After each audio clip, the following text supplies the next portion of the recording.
அஸ்ஸலாமு அலைக்கும். இன்றைக்கி நாஸ்டா உருளைக்கிழங்கு பூரி மாவு பிசைஞ்சு வச்சுக்கிறேன். கோதுமை மாவு தான் நினைக்கிறேன். என்ன இந்த அளவுக்கு தான் போடணும். போட்டு டைம் பிள்ளைன்னா நல்லா பறக்கத்தான் வைக்கணும். இந்த அளவுக்கு வைப்பேன். கிழங்குக்கு எண்ணெயெல்லாம் போட்டேன். கடுகு, வத்தல், கருவேப்பிலை போட்டு தாளித்தேன். 3-4 பச்சை மிளகாய், 3 வத்தல், அதுக்கப்புறம் மஞ்சத்தூள், கடலை மாவு அதெல்லாம் கரைச்சி ஊற்ற மாட்டேன். சரி, அது நல்லா டேஸ்ட்டு குறைஞ்சிடும்.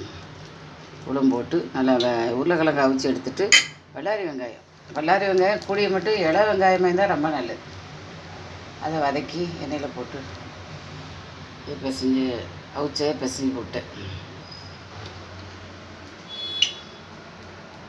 எண்ணெய் பூரி மாவு.